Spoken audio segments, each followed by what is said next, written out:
Let us begin in the second season of Black Pentecost.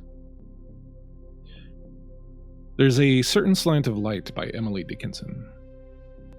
There's a certain slant of light, winter afternoons, that oppresses like the heft of cathedral tunes. Heavenly hurt it gives us, we can find no scar, but internal difference where the meanings are. None may teach it, any 'tis the sealed despair. An imperial affliction sent us of the air.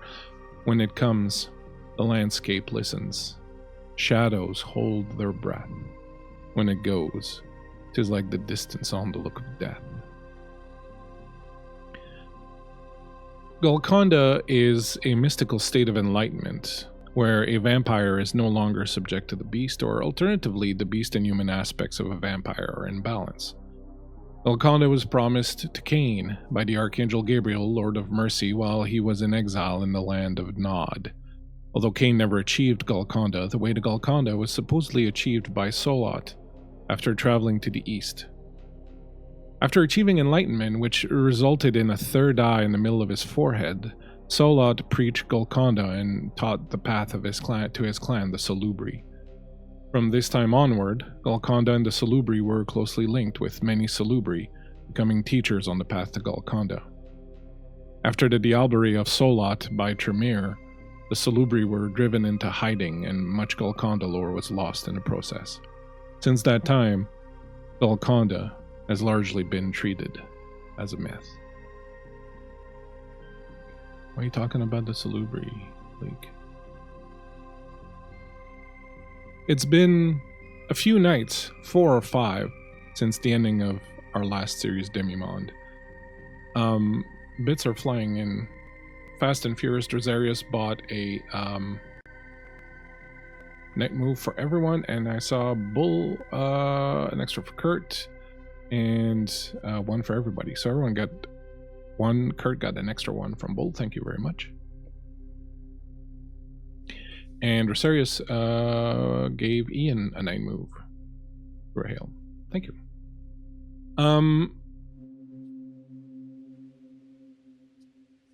It's been 4 or 5 nights since the ending of Demimonde. The most significant thing to occur since then is that 4 or 5 nights ago, on the last night of Demimonde, there was a major incident in Montreal, in the northwest. One of the underground metro trains, after a series of percussive explosions, crashed through the floor of the tunnel. The fault was laid on the engineers currently working on the construction of a brand new building, a brand new skyscraper over in the northwest part of town, and some faulty dynamiting procedures. The kindred hear different. The rumor that is spreading around on Tenebris is that this was an attempt by Aegis, the corporation that has been hunting supernatural creatures, to kill Prince Max, the Nosferatu Prince of Ville-Marie. The metro tunnel crashed right into his court, for lack of a better word, and there were several other members of the Primogen present at the time. At this point, they are all unaccounted for. No one knows exactly what happened. This comes on the heels of rumors about such interventions by Aegis in London and Chicago. It looks like the company is stepping up their efforts to hunt down kindred throughout the world. Another thing of note is that something happened to the elder Malkavian. A few nights after the events of the crash in the metro system, the eldest Malkavian in town, the Grey Nun, died at dawn. All the Malkavians in the city were afflicted that morning or through that day in their sleep by a dream of her climbing up on a cross lit up in light and being burnt there atop Mount Royal. Upon waking, all the Malkavians in the city found themselves in a frenzy. Father Dubois, can you tell us what it was like as you awoke that night, having had the dream and knowing somehow that the Grey Nun was gone? It was a pain. My eyes bled, my hands became open sores, and my ribs hurt from some unseen wound, and upon rising I could not control myself or any of my faculties. Unfortunately, that poor boy who simply wished a confessional, he no longer worries of his sins. I feel very sad. That was truly a mess. And unfortunately, we didn't hold service that night, as I found myself having destroyed several of the pews and, ripped apart book after book of Holy Scripture, flogging myself over and over, trying to make the rage stop at such a pure soul having been taken from us. Must have been taken. Nothing so pure and divine would have truly met the sun on their own ends. Nothing. I am beside myself with grief over the loss of such a truly immortal being.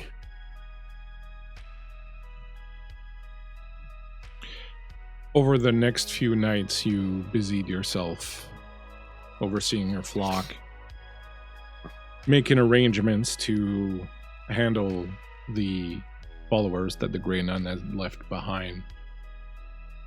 At this point, I would like everyone at the table to please give me a hunger check. Let's just see if you start off the night feeling a little peckish or not.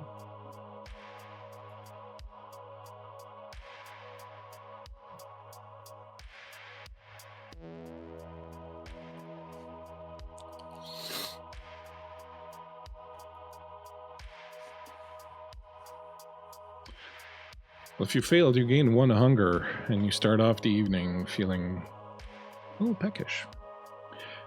You find yourself, Father Dubois, in the Grey Nun's office at the Grey Nun convent here in Montreal. You've been here before, of course. You are well known by all the nuns who work here. There are currently 7 nuns here, most of which are ghouls or were ghouls of the Grey Nun herself. And you find yourself in her office, looking up at this picture that had arrested you last time you were here, that had drawn your attention. A picture of the Grey Nun herself on the wall circa 1680. To most eyes, to most mortal eyes, it would just seem like a passing resemblance, but you, of course, know better.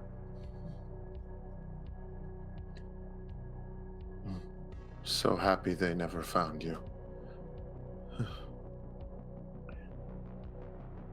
As you are staring at this picture and still trying to wrap your head around everything that's happened, you hear the slight footfalls that you recognize as Sister Dufresne walks to the office door and, after a moment, gently knocks. Enter. Father Dubois, I'm so terribly sorry to interrupt you. I can come back in a little bit if you would prefer. No, I think the company would be welcome to at least breathe in a little bit of what she once was. And I think I cross the room and very much sniff at her, trying to get a faint scent of what the Grey Nun once was. You do. You pick up the remnants. Of course, her blood runs through the sister's veins, and her entire being permeated the place. And so you do get a little bit of a whiff of it as you come up close to her, and she says, we're all so terribly saddened. These walls may as well crumble, this roof collapse under the weight of the tragedy. This place will die now without her. No, not if I have anything to say about it. Don't worry. I could never lead you as she had, but I will do my best. We are quite grateful, Father Dubois, for this attention and for your care. We hope that we can continue to live up to her standards and to keep up the good works that she had begun with this place so long ago. I think I begin to rifle around through things, just looking. As you start rifling around, she says, I thought you might want to know that on the night she went, she had 2 visitors. Oh? One came at the crack of dusk. A gentleman with long hair and a long coat. He seemed almost a vagabond, but was quite clean. He didn't announce himself, but I heard them talk, and I saw him leave. As he did, the strangest thing, a rat stood at the door and stared at me before falling in. A rat? Yes, a big old gray thing.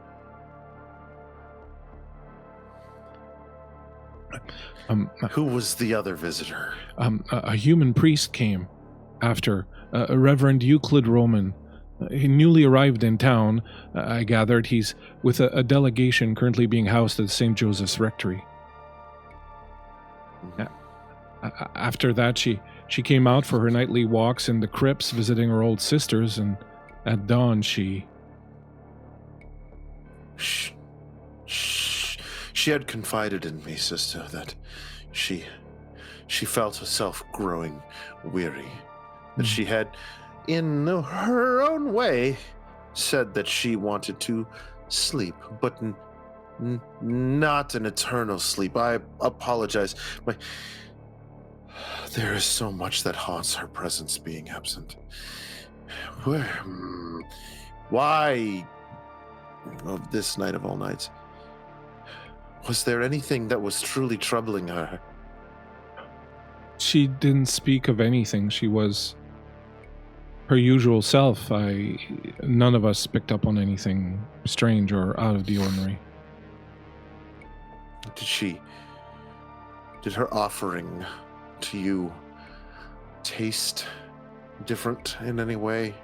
No, it was its usual sweet self, manna from heaven. And I continue to rifle through her desk as I'm speaking idly at her. I wonder, do you think she relished the touch of the sun after so long? There are those who take God's gift to our kind and find it as more of a curse than a blessing to exist through the eons. And as time progresses, if you don't participate in the, albeit sinful, games of our cousins, that it can wear on the mind and the soul.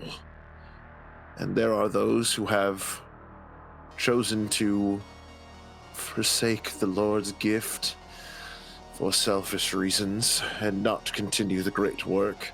But I did not believe it would be her.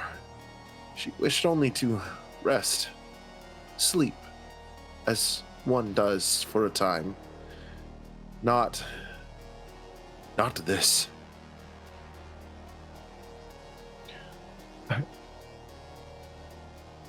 I truly believe that whatever happened, she meant for it to happen.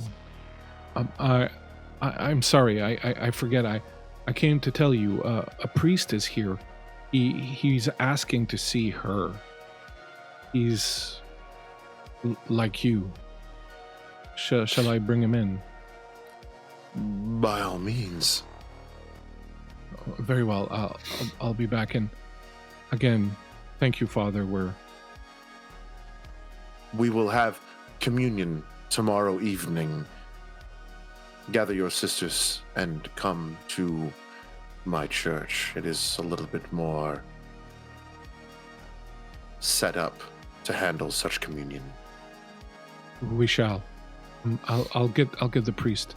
And she shuffles out, and as she does, you are rifling through the things on the Grey Nun's desk, and one thing catches your attention. There is a letter that you pull up from the Archdiocese.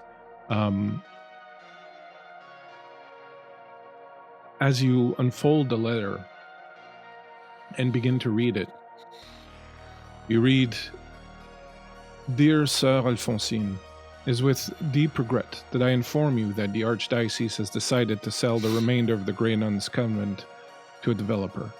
The dwindling number of sisters no longer justifies the cost of maintaining the old building. All remaining sisters will be reassigned to new posts. You may, of course, choose your own assignment. The crypts will be emptied, and whatever remains are still to be found will be disposed of properly and in accordance to the will of God. God be with you."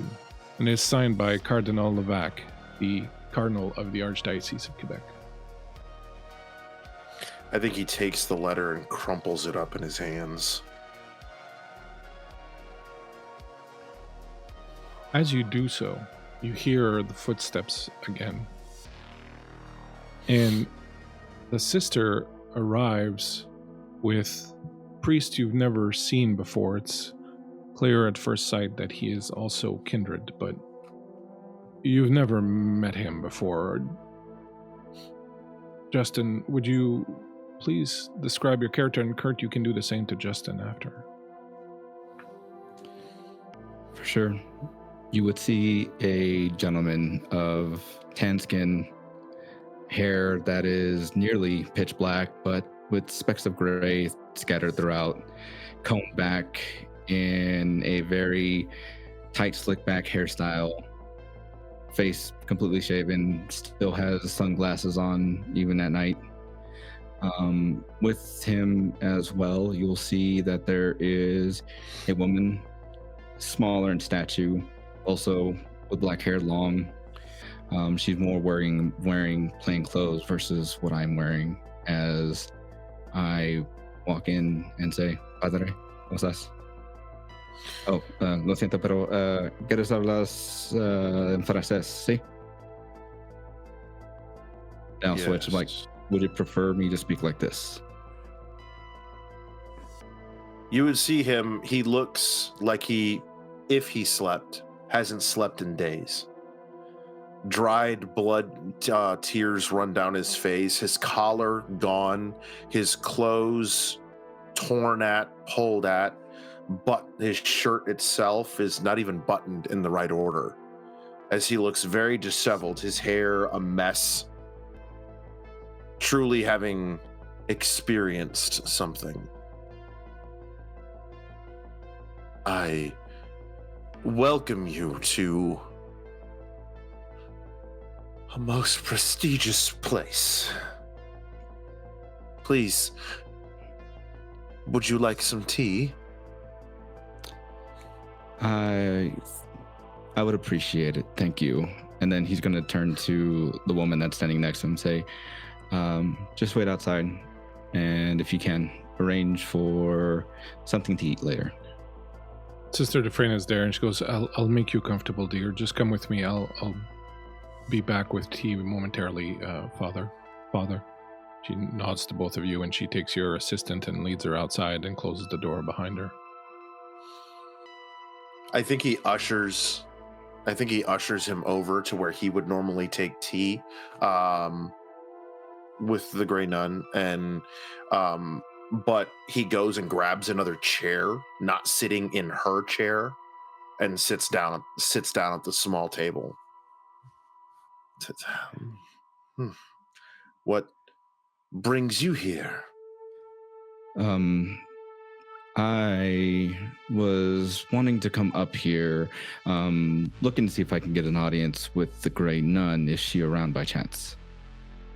She has gone to God. Oh. Well, that's unfortunate, and I'm sorry to hear that. What was your intent with her? And he looks up at the painting adoringly.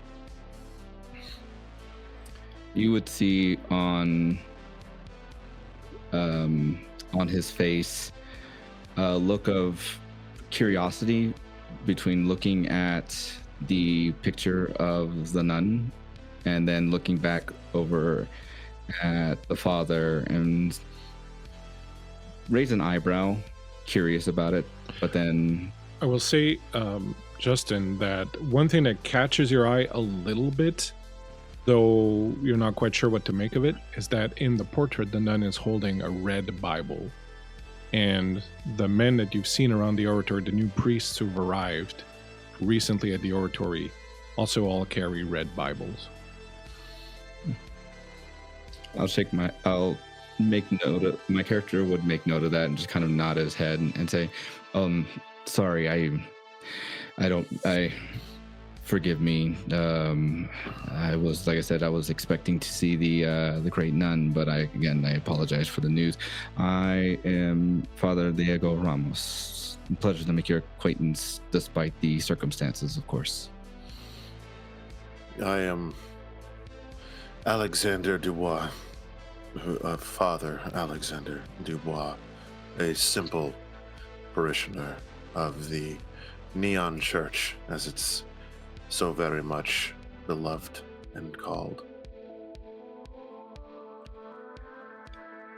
Main reason that I was coming over here was I come from the west part of Texas. I've heard rumors of something that piqued my interest, and I wanted to ask about it and maybe see if y'all would know about it. And what would that be exactly?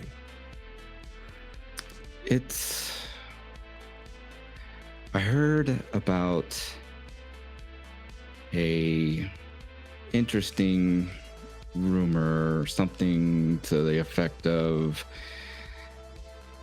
a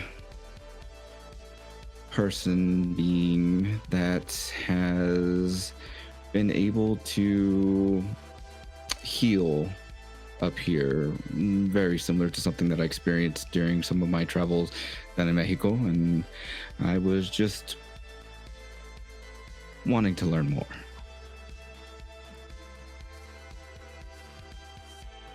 What do you mean? Heal.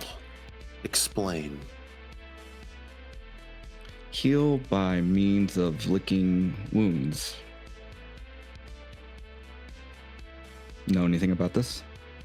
I mean, he just kind of gives that look across from him.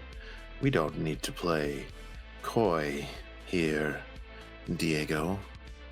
We both know what each other are, and we both know that we can lick wounds closed. This is something different.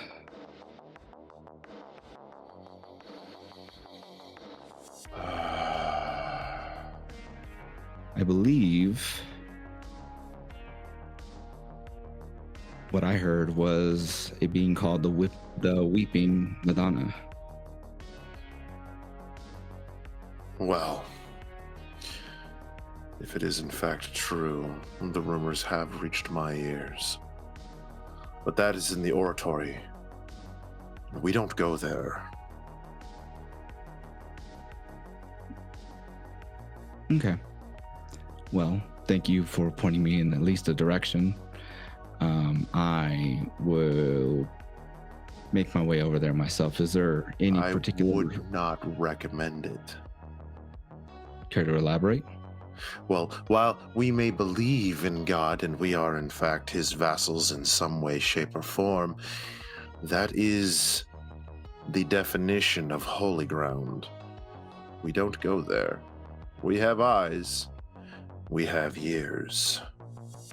But we don't go there. See, the way I believe it is that being in such a spot is not necessarily going to keep all of us away. And if rumors are to be true, then it's not going to keep the Weeping Madonna was housing her, from my understanding. So if she can get in, why can't I?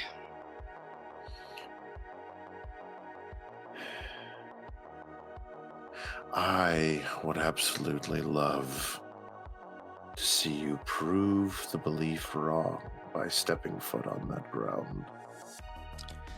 See, the funny thing with beliefs is that they are something that holds us and is almost unchangeable. Personally, have ideas. Oh, please do elaborate. I do require a diversion from this morning. So tell me, what is it you wish to do? And just as you are about to embark on this little bit of information, giving to the father, if you don't mind, I think we're going to go and see what's going on a little bit further on, and we will return to this conversation momentarily.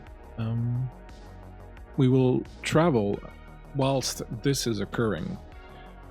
We will travel across the city, up the mountain, into the area known as Westmount, where all the old school money buildings and houses are, and where the house of the regent, Tremere regent, Fletcher, is.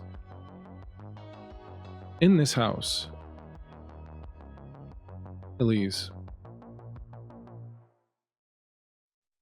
it's been a few days. You had experienced in the Oratory, after you came through the Shadowlands and emerged in the Oratory with Vico and the others,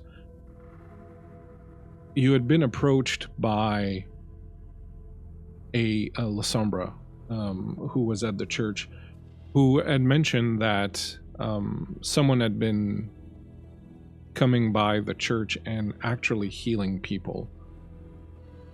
They could not verify this because this was occurring in the nave of the Oratory, which is holy ground.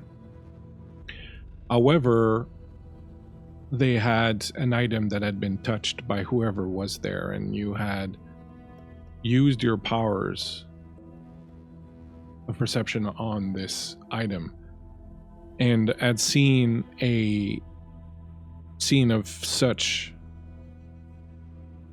holy power that it had burned a cross in your face. That wound persisted for 3 nights, healing barely at all throughout those 3 nights. It was only upon waking on the 4th night and a vast expenditure and consummation of blood that you managed to heal the wound completely. Thanks, Varl, for that night move to everyone. You wake up a few nights on from having returned from the underworld, to your sire Fletcher gently caressing your face as he says, "It's finally gone. I was just getting used to it."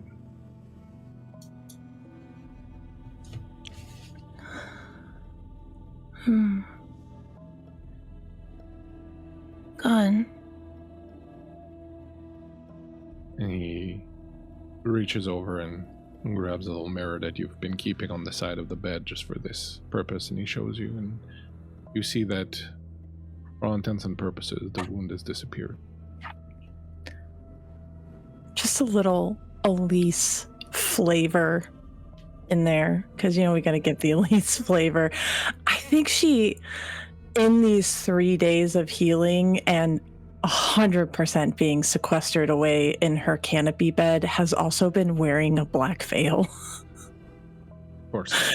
Like, very dramatic black lace veil, and it's been kind of peeled away because he's checking on her, and she kind of pulls it off of her head as she does so. Wow. I didn't expect it to last that long. Though part of me expected it to last forever. To be honest, I thought it might, but seems like the mourning is over. Seems so. I wasn't mourning my beauty. No. I know that's not your style. Sometimes I think it'd be easier if I didn't look like this. My experience is that the grass is always greener somewhere else, and there are certainly some days that might be easier without it, but some other days that would be more difficult without it. The physical form is, by its very nature, imperfect, and our weakness, our strength, as you know, lies in our blood and in our soul. The physical form is just our means of transportation. We have to let it be what it's going to be, I guess. What's inside? It's where the power really is. How are you feeling? I'm not quite sure, honestly. So much has transpired. A bit of an ordeal, was it? You could call it that, I guess. But you missed me, right? Every second of every night. I'm glad to be back home. I was quite homesick. You know how I get. I'm away for too long. Even a night is torturous. And events were especially difficult. I understand that you may not wish to speak of it yet, but whenever you feel the need, be it now or in 100 years, if you wish to talk about encountering Austin again, I'll listen, of course, with an open heart and great care. I think that I needed to wear the veil for a few days. Almost to pay my respects. But honestly, I've spent so much time thinking that he was dead that it wasn't as hard as I thought it'd be. Is that horrible of me? No, the mortal world fades away. Have you noticed how the more nights go by, the more the world around us seems empty? I get to a point where I only notice the mortals when I'm hungry. It's as if they're ghosts who barely exist most of times. Their time is so fleeting.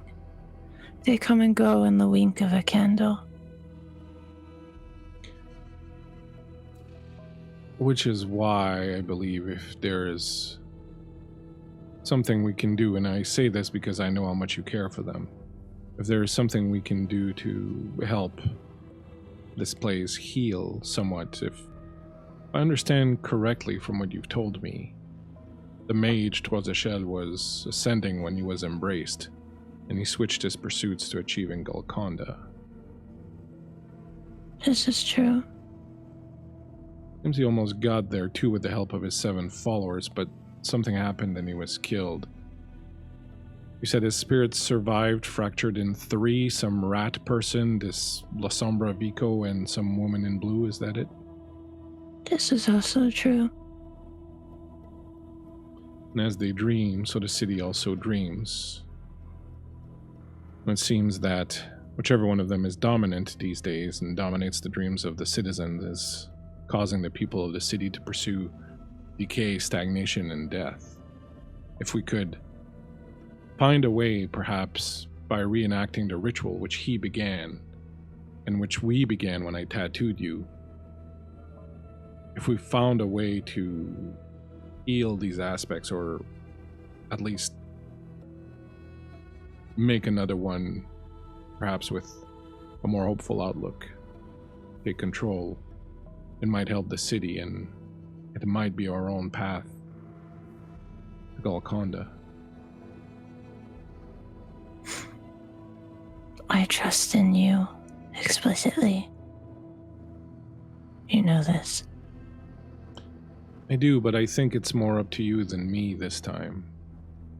It's clear that you've inherited something from Trois Echelles through the ritual and the tattoos.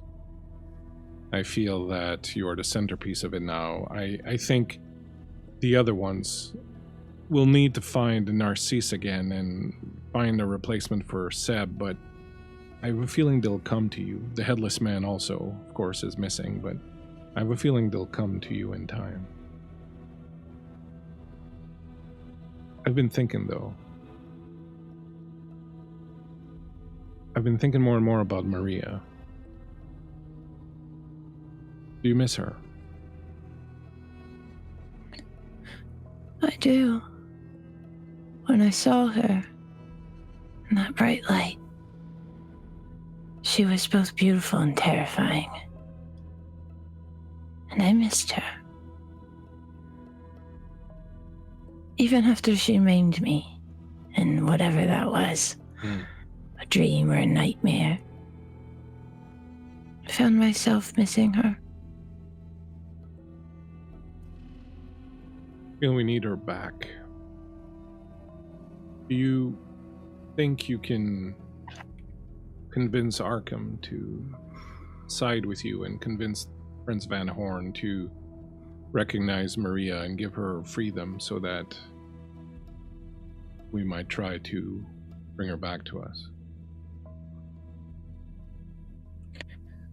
I don't know if there's any convincing Arkham, but I don't think he really cares much for her anyways. As for the prince, I'm not sure. Leave the prince to me. I think it's time for you to step outside for a bit. You've been cooped up in here far too long. I would suggest you reach out to Arkham. See if he's amenable to meeting and talking. Gauge how he's feeling about Maria and see if he might be... For all we know, she's making a huge mess in his apartment and it's driving him crazy. He might be more than happy to be rid of her. Does this mean I'm going to have to call him? Well, you could always have Faraday do it, though Arkham might. Doesn't Arkham have some sort of assistant to that strange little woman that trails after him everywhere? Oh, yes, I can't remember her name. Well, where there's a will, there's a way, right? Faraday might know. Perhaps have Faraday get in contact with him, arrange a meeting. Use your indelible police charms on him. I can try. Might be good to have him on our side through this if he can be convinced that this is the proper way of things. I'm sure he's tired of playing babysitter anyways. He doesn't really seem like the person cut out for that kind of stuff. No, he certainly doesn't. Well then, what do you say? bath, and then getting dressed, and then perhaps in the meantime having Faraday try to get in contact with Arkham's girl Friday. I think this is a brilliant plan. Excellent. Then he'll lean down and give you a gentle kiss on the forehead. I did miss you terribly, and I'm glad you came back to me mostly in one piece. Me too. And I think in that moment he sees a flash of worry in her eyes. Something the matter. I saw a vision. My death.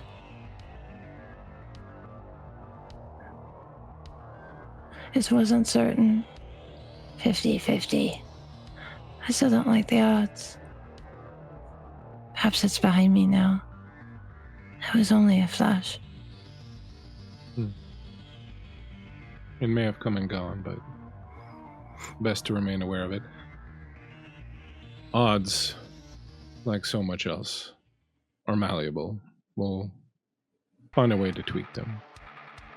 Is there any indication of what might precipitate this death? No, I'm not sure. It came when I touched a photograph. Photograph. Severum. It was an arm with an upside-down triangle in lines of black. A wolf. She had it. They are tracking someone. Some naughty boy who's been doing bad things. I'm not sure what it all means. I have a feeling things are probably more connected than we expect. But that is for the wolf and them to worry about for now. We'll stay wary. Now, come. Let's get you ready and we'll get Faraday to make calls. Of course. He stands up and extends his hand to you to help you up. Just see like the hand come out from the curtains. And as you go to make yourself ready, somewhere else in the city, Arkham's, was it, you have a loft, a house? It's a loft, yeah. Your assistant, Constance, gasps loudly as she comes into the living room and finds you sprawled out, completely buck naked.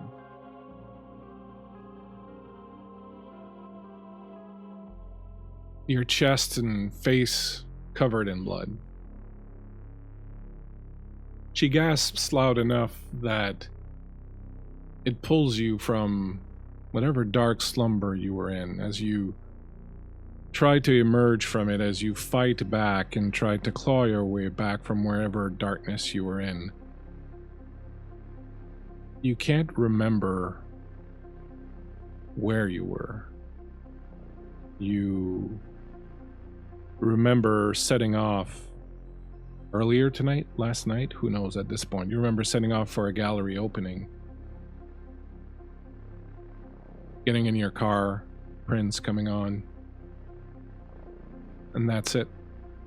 And here you are, and your stomach feels full and distended, and as you struggle to lift yourself off the floor, you can't help yourself, and you start retching and vomiting blood all over your beautiful cream-colored carpet.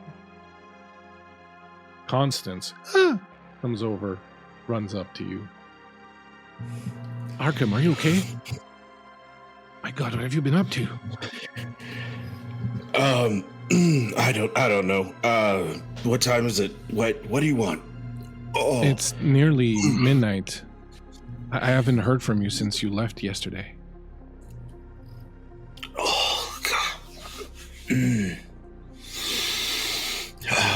Are you all right? Where are your clothes? What? Oh, shit. Fuck. I don't know. What have you been up to?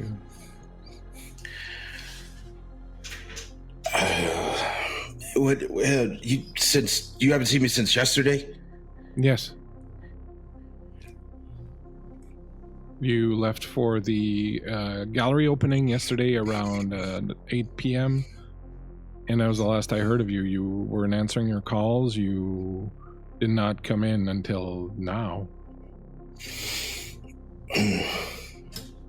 He pulls himself up from the floor and sits on his couch. As you pull yourself up, all this blood that has been drying on you, just like in sticky strands, pulls away from the floor. And you sit up on your beautiful cream-colored couch. This is never going to come out. How did the opening go? It was a success, but everyone wondered where you went. Nobody saw me or anything? Nobody? I haven't heard any reports of anything. It's like you vanished in thin air. Okay. What do I have going on right now? What's Maria doing? Maria's out. I think she perhaps went to get some more painting supplies, or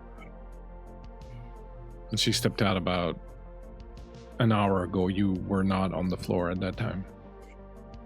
Is that a scent of something burning? Stay here. And she walks off and comes back a few moments later and says, I found your clothes. Okay, where were they? What's in the bathtub? Wait. Burnt. You set fire to them in the bathtub.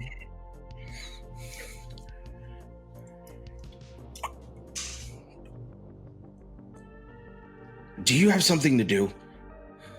Actually, I was coming to tell you that I got a message from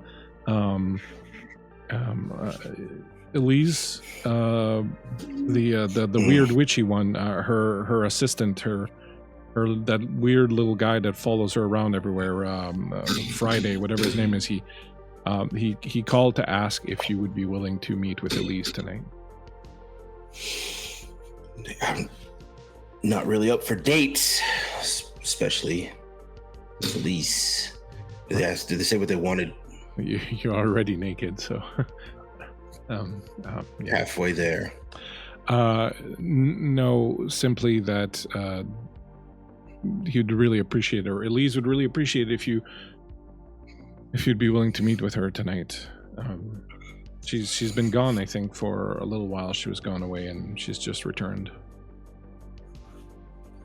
That's fine. Yeah, tell him we could meet at the Place d'Armes over there by the Basilica. Oh. It's close enough. Oh, beautiful choice. I'll relay the information. Do you need anything? I don't know. Okay. Well, ring me if do you still have your? I don't think you have. Where's your cell phone? I'm gonna go find your phone. It's right here. No, just kidding. Please, Constance, go away. I'm sorry. Could you call somebody to clean this? Yes, right away, sir, right away. And then she turns to leave, and then she turns and looks at you in that way that she does sometimes and says, "Pull yourself together, Arkham. There are things to do." I'll be all right, Constance, as long as you're around. Of course, I'll take care of your clothes. She leaves, comes back, brings you a bathrobe, your slippers, and leaves again, and you can hear her on the phone. I think I think Arkham, he kind of stands there and kind of looks at the mess, And he's going back into his head like, what the... He's very confused. What happened? He starts to walk down the hall to where his bathroom is. And he's having trouble making it down the hall as he gets closer to the room that he gave to Maria.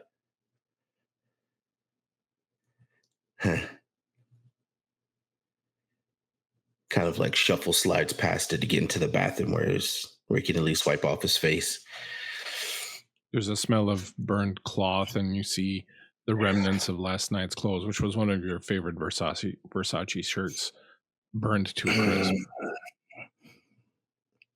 That was a classic one too. Shit. Okay. Kind of like he honestly just haphazardly just scoops the shit out of the bathtub and turns the water on so he can take somewhat of a shower. You manage to clean yourself off. Doesn't bring any clarity, but you feel a little bit more yourself when you step out of the shower.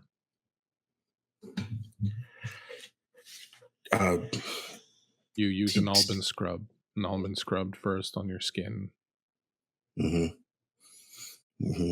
After the scrub, we do a hyaluronic acid face peel. Yes. And it's more so of a coconut oil-based moisturizer that we use. It's really good. It has little beads. I think after he takes a shower, he still finds himself kind of like inching around the hallway, trying to make it past that room. Whenever you do, you catch that whiff of old blood. You know she's been working with blood, and there's got to be some in that room. Every time you walk by, you get a bit of a smell of it.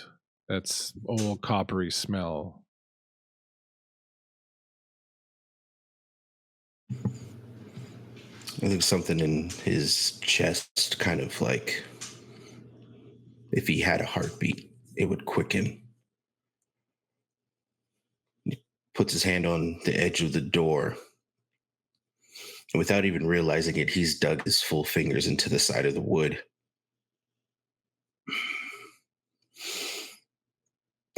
Constance! And then just walks down the hall. As you go hurrying up, catch Constance, you find her having laid out a few different things for you to try on, and she's on the phone. And as you come in, she looks up and covers the phone and goes, Anaika called. Also, she wants to make sure you make time for her sometime this week. What is it? Okay. End of the week, before into the weekend, before we have to do quality checks. Absolutely. I'll set it up. I laid out some clothes. Is there anything else you need? I've still no sign of Maria. Okay. I can't get my fucking head right. Shit. No, that's it. Which car did I take to the Audi. Opening? The Audi. Is it still here?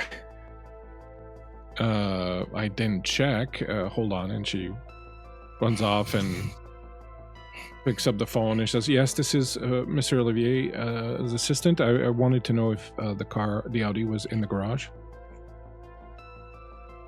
Okay. It hasn't come back. All right. Well, could you put someone on that? Yes, you should have the tracking device, the satellite thing, the whatever it's called, the thing that tells you where it just find it. Just find it. And she hangs up. GPS. So the Audi's not in the garage. Okay. No, the Audi's not in the garage, unfortunately. They're looking for. They're going to look up the thing, the beep beep thing. That's fine. It's a GPS. I'll take the Testarossa. Can you do me a favor, Constance, and figure out anything from the past couple days for me? That would be helpful. All right, I'm on it, sir. Absolutely. Come here. And she wets her thumb and she rubs at the corner of your mouth a little bit. It's like still had a little bit left there. Thanks. Get out. Just a reminder, it's going to be time for my feeding within 48 hours. Have a good evening, sir. And she steps out. Yeah, good evening. And she comes back. Is there anything you would like me to tell Maria if she returns?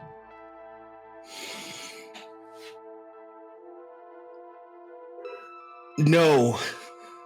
Excellent. And she turns on and she leaves.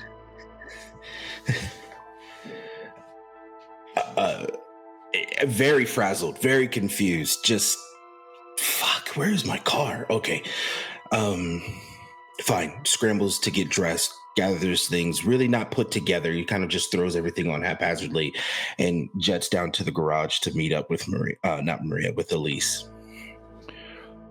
As you head out, back across the city, two priests walk into a convent. Are you still at the office? Have you taken off? What is it exactly that Father Dubois and Father Ramos are doing? I think that he would very much ensure that tea time happens, but he would pose a few questions to Father Dubois. Tell me something before we go to your destination to see whether or not your faith holds true. Tell me, do you have odd occurrences in your Texas, was it? Yes. And yes. I'm curious. Do you believe in coincidence?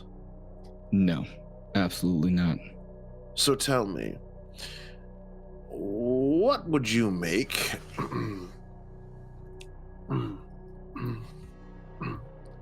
of a situation in which one of your betters, elders, as it were, suddenly found themselves greeting the daylight, and in that same breath, almost discovering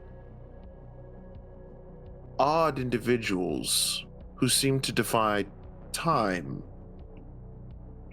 with strange markings upon their body? Would you think that's a coincidence, or would you think that it's connected? Alexander, in my experience, like I said, there is no coincidences. Things are tied in ways that we may not even be able to see. So if things are lining up in such a way that the thought of it being a coincidence comes to mind, it's not. There's something more at play.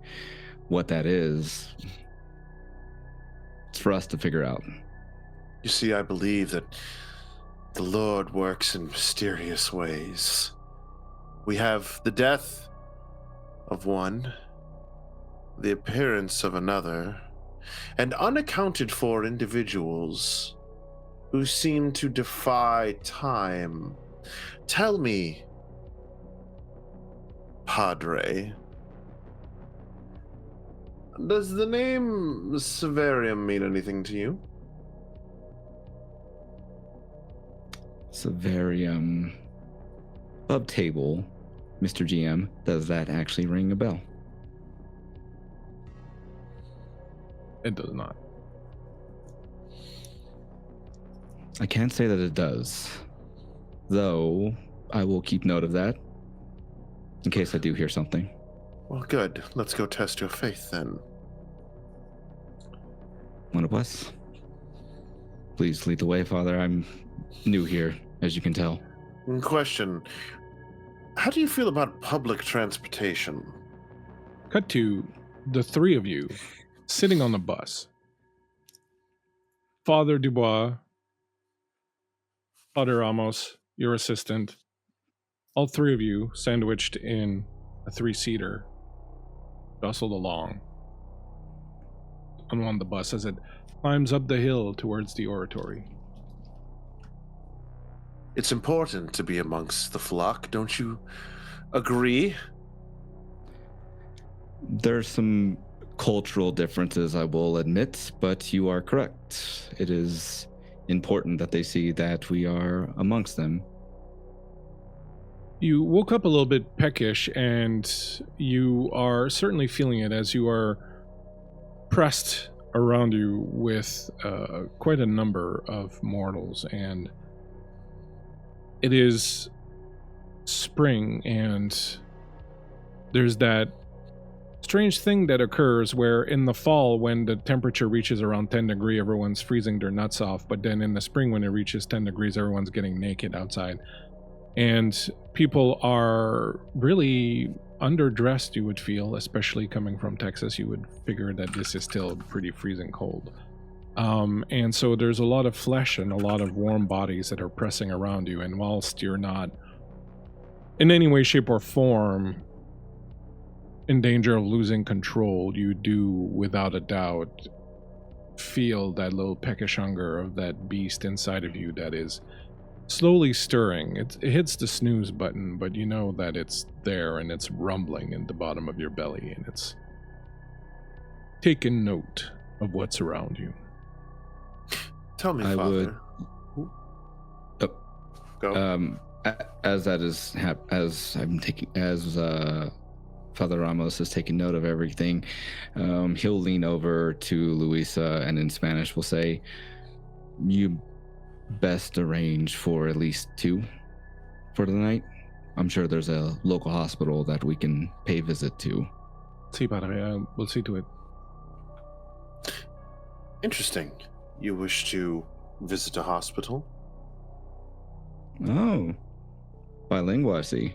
No, but French and Spanish share a commonality.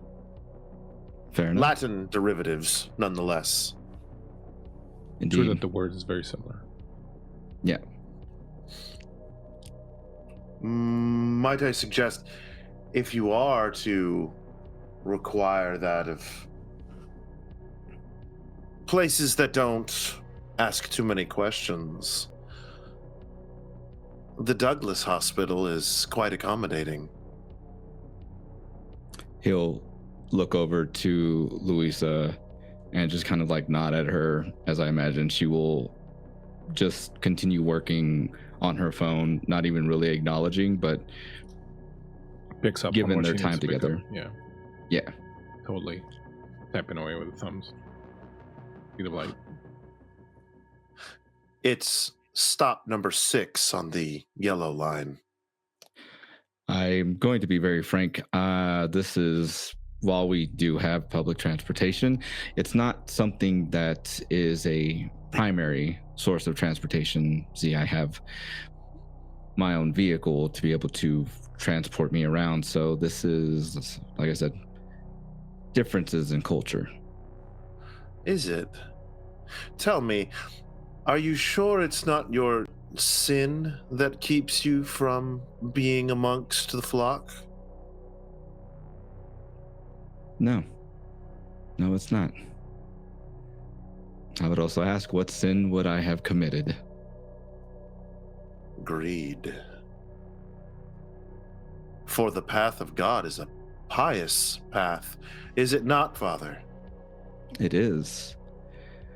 However, given the rather large city that I live in, the church is rather accommodating to ensure my needs to move around. See, there are hospitals that need fathers to come around late into the evening, and I make sure that I am readily available for those calls. So, instead of waiting for public transportation, I just simply take my truck. Well, perhaps you could put in a word with the Archdiocese here to ensure that maybe those particular funds are trickled down to us lowly individuals. I'll see what I can do. I'm sure you must have some pull within the church as a whole. I may know a few people that can be of assistance. Well, good. Let's be friends. But it is important that we take public transportation so that they know that the people of the cloth are just that, of the people. Ah, here we are. This is our stop. And as you pull up in front of the oratory, you stand in front of what is the biggest church in all of Canada, and one of the main sites of worship and pilgrimage for Catholics in the world, the St. Joseph's Oratory. It stands up on the mountain, quite majestic, quite lit up at night. This late, there are not very many people around, but if you come here during the day, there are quite a number of tourist buses and so on and so forth parked around. The place itself is quite old, and there are many mysteries and stories surrounding it, not the least of which is that there's supposedly the remains of a saint, Brother Andre, buried somewhere inside the oratory. You know that people come from all over the world to walk up those steps on their knees in the hopes of getting healed. That mystery, that idea that this place has healing powers is one that permeates throughout Catholic culture. As you drive up all the way to the top parking lot, sorry, you don't. You walk because you took the bus here. The bus drops you off right in front, and you walk up those stairs. It's a nice, cool, early spring night. You find yourselves arriving at the church. Father Dubois, you know from experience, and also now Padre Ramos, you also know from a little bit of experience that there are parts of the area, parts of the oratory that are not holy ground. It seems to be just mostly the nave and some of the other areas of worship that seem to be difficult for kindred to enter, but you find your way up and manage to enter into some of the back rooms. There's a smaller church in the back that is accessible to the lot of you. As you step in, you, as always, are reminded of the strength and power that the Catholic Church used to have in Montreal, even though it doesn't have it anymore. Montreal has become quite a secular city, and in fact, the Muslim religion is now much more populous in Montreal than the Catholic one. This remains a symbol of power of that organization in the town, and it is always a bit of an experience coming here, seeing the ancient sculptures and carvings and seeing the actual beauty of the place. As you step on up, you find yourselves arriving at one of the sort of visitors area on the side where normally during the day there's a little kiosk where you can get some souvenirs or get some brochures, things of that nature. What would you like to do? I think as we're walking, as they're walking, Father Ramos would have said, "You take many pilgrimages during your time?" By pilgrimage, you mean in what way? Do I travel to this place, or do I visit the graves of those who are believed to be saints? Pilgrimages to other churches, other places not local to you. I have walked within a synagogue, I have walked within a mosque, but I tell you, nothing fills the soul like that of worshiping a symbol of death. See, in my younger years, I went to go visit a small little town in Mexico, Concepcion. I was in a little bit of a crisis, if you will. And I happened to have met a woman that she helped sort things out with me, with God. And her name was Shifa. Beautiful woman, very devout.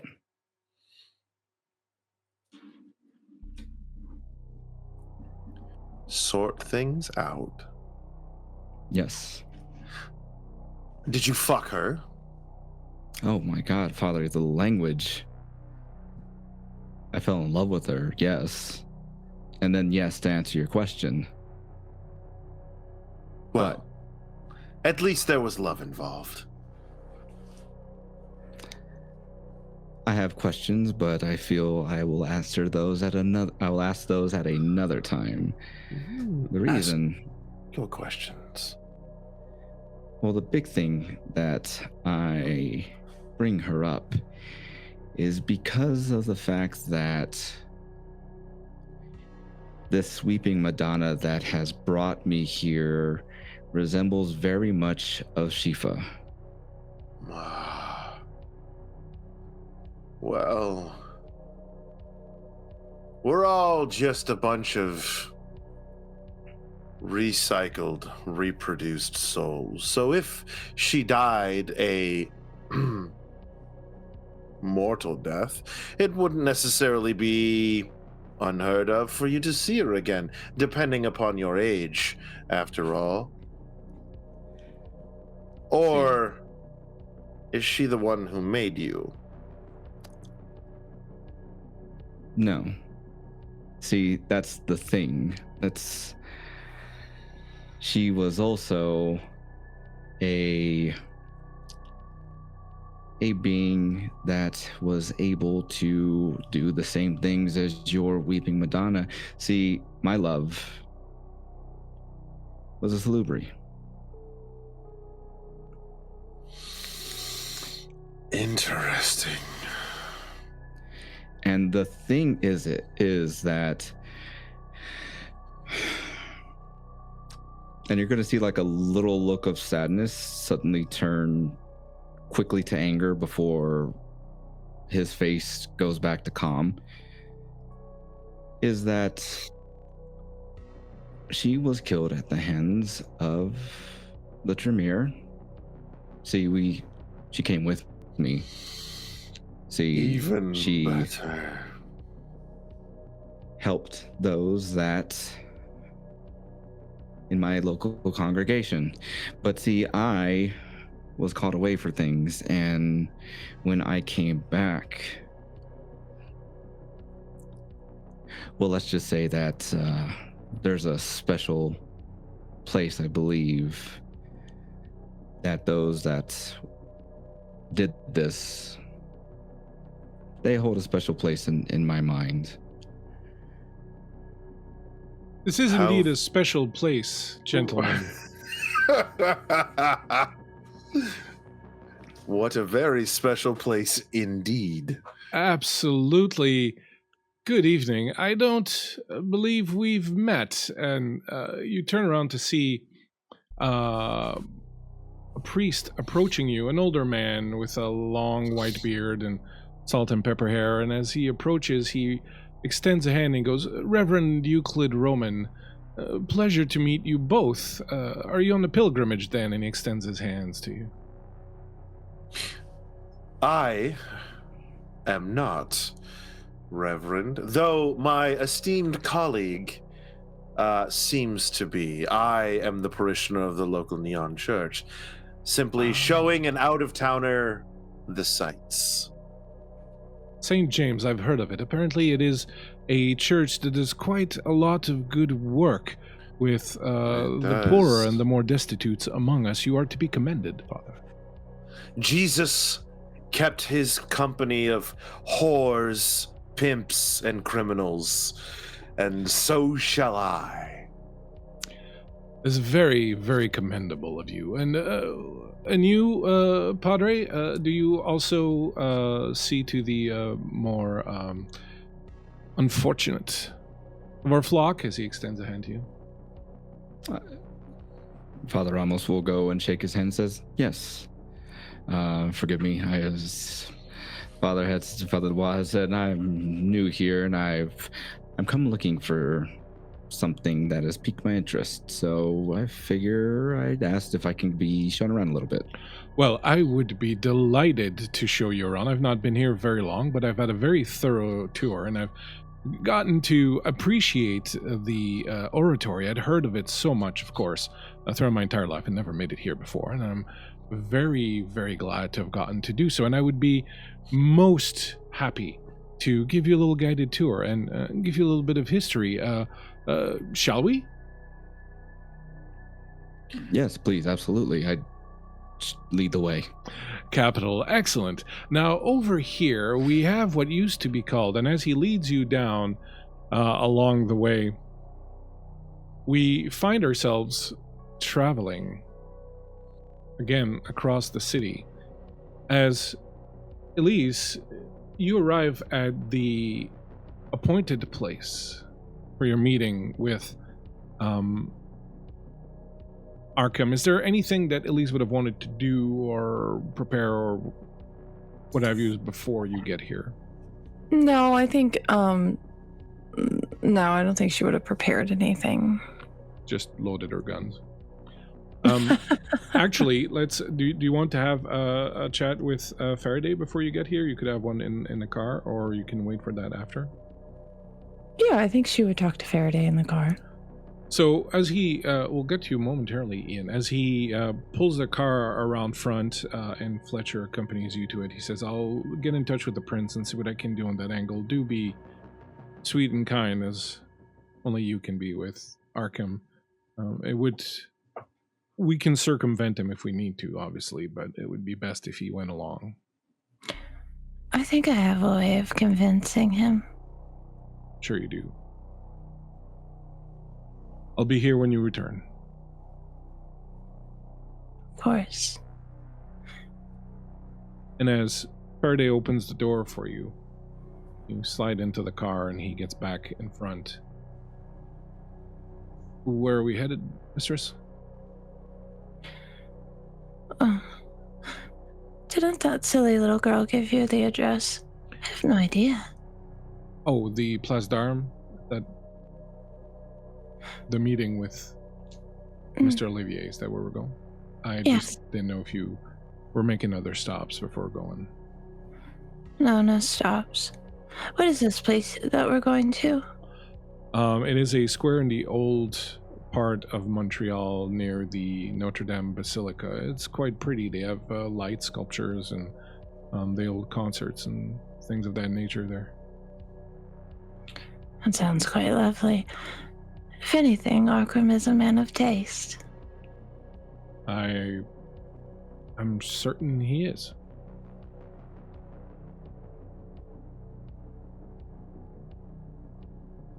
Are you quite all right? I'm faring, all things considered. It was a long trip. I should have gone with you. It's okay. How were things at home? You didn't let poor Fletcher overwork himself per usual, did you? I did what I could. He was quite taken with a few things, but Marjolaine and Laurence are doing well. In your absence, some of the others have stopped coming around and hanging out. I think Fletcher thinks it's for the best, but if you want, I'll make sure to let them all know that you've returned and that they're welcome back. Perhaps we could throw a party. It's been a while. If you wish. Are you sure that you're in the mood for it? I could use a bit of cheering up. It might be nice to have a few friends around, some nice artwork, conversations that don't involve tragedies or strange rumors. Something lighthearted. Well, we can certainly see to it. Is there anything I can do to help with tonight's meeting, or? I think you should stay in the car tonight. Wait for me. As you wish. Arkham seems like perhaps he could be unpredictable. I wouldn't want you to get hurt. As you watch him in the rearview mirror, you're struck again by his resemblance to Austin. Even more so now that you've gotten to see Austin again and sort of relived some of your memories. He's clearly different in his comportment and whatnot. Austin was always very erratic and little bit strange in that very creative sort of artiste way of his, and Faraday is very disciplined and very closed off, but there's still a very strong resemblance there that shakes you perhaps a little bit more. I think there's this fleeting moment of sadness that touches her features, but it doesn't last very long.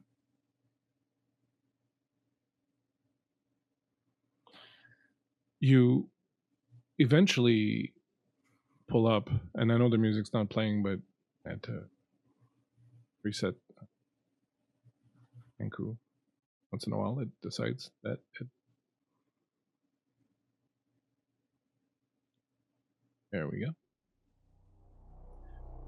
As you arrive at the square, the Place d'Armes Square,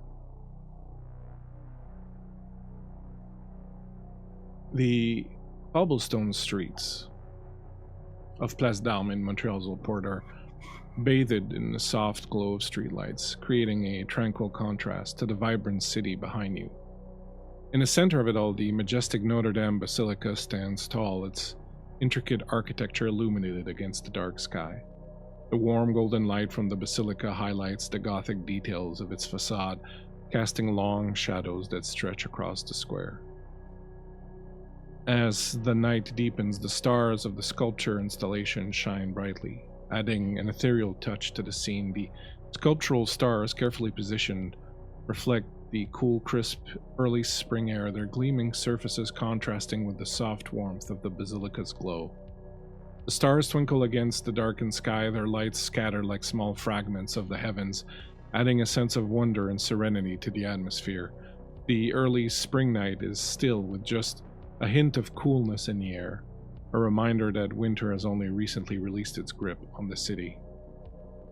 The scent of earth and fresh beginnings fills the air, and the distant murmur of the city is softened by the peace of the square. A number of people, locals and tourists alike, emboldened by the unseasonable warmth of the spring, march around the square, marveling at the sights and beauty of the architecture and the lights, unaware of your presence, unaware of the monsters that, just like them, walk the square and gaze at the almost unearthly beauty of Place d'Armes at night.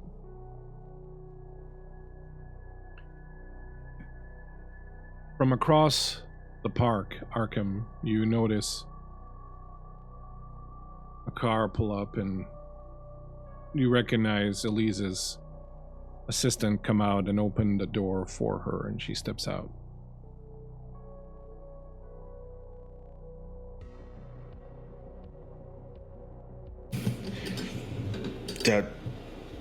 Okay, I guess.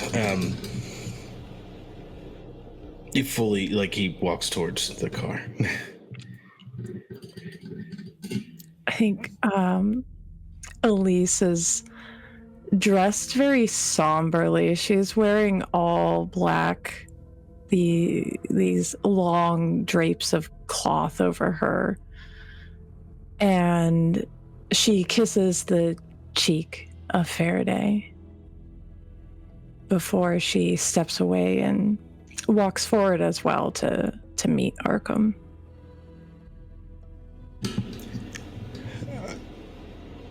Yeah, evening, Elise. I hope you're well. Hello, Arkham. You're looking a bit disheveled. Is everything okay? I don't know yet. When I find out, I'll let you know. What's that mean? Something the matter? Again, she gets know. Uncomfortably close to you per usual. It's I'm gently, very gently goes, I'm fine. It's fine. I'm okay. Interesting. How's everything at home? How's Maria? Fine.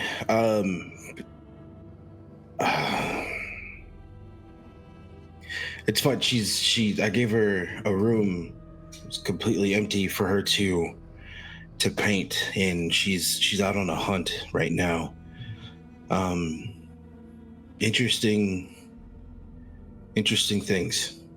She's still creating. Yeah, she is. It's honestly, it's almost it's fascinating to kind of see what comes out of that crazy little head of hers. It's magic. It's definitely something. It's probably the best commission that I could ever have gotten. Of course, it's an opportunity for you. Well, I mean, it started off as a punishment, but what? Well, yeah. What is that phrase? Turn of phrase. The life in lemons. You know, the like. She looks clueless. It's when you, like when life hands you something that you don't want, you make some. What did you need, Elise? I'm sorry. Well, I've been missing Maria, so I thought I'd get a hold of you. Thanks for taking my call. Sorry I couldn't be on the phone, but I don't like technology very much. It doesn't seem to agree with me. I remember. Sorry, that's the midnight train. No. It's understandable. Again, was there something specifically that did you just want to chat? Because I feel like this could have. Could have. Well, I was just wondering, perhaps maybe it's time for Maria to be on her own. Why didn't you say? She's on her own now. She just lives where I am. It's not as though that I'm holding her hand. A bit of free agency. And I do miss her being around my home, creating her artwork. What is it that you want, Elise? I'm sure it just isn't because you miss Maria so much. What is it that you need? Well, if you really must know, I think I'm looking out for your well-being, Arkham. There's someone looking for her. I went on a little trip lately. Did you know? Did you hear? No, Elise, I don't pay attention to what you do. That's fair. I went downstairs for a little bit. Just to see. I've never really been down there before. It's quite interesting, the architecture. Have you ever seen brutalism before? I have. It's quite lovely, isn't it? All that slate gray and all those hard angles. I think you would really appreciate it if you ever take the trip. Anyways, do you remember when our little Maria made a mistake a while ago? When we first found her? I do. Well, that person's looking for her. The wolf, they call her. She's quite frightening in person, I must say. Delightful.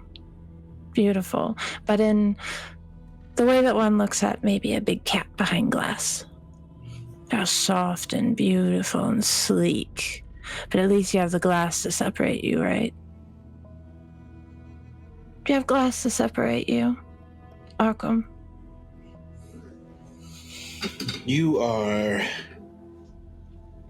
frightening, Elise. So what? You want me to give you Maria to save me from the wolf? That'll just bring the wolf to your doorstep. So what's your aim? Oh, well, at my doorstep I have Fletcher, my big bad. That's my glass. Yeah, mine is a 17-story high-rise with armed security. I think I'll be fine. You little human securities, you think it's gonna protect you from the wolf? No, but it'll save me enough time to get into my lovely car and drive the fuck away. Do you know much about wolves? I'm sure she didn't get that reputation by chance. Sure, there's a reason for it. They're clever hunters. Very smart wolves are. They'll sniff you out and flush you in a flash. And she's not alone. She has a friend. Oh, Friend what is that it, can the rabbit? manipulate the shadows. It's scary.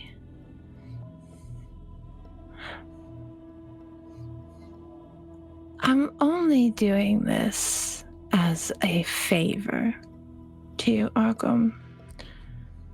And as she says this, she's going to reach out and touch your hand and clasp it really tight from one pal to another. And when she does that, she's going to use her ability Spirit's Touch.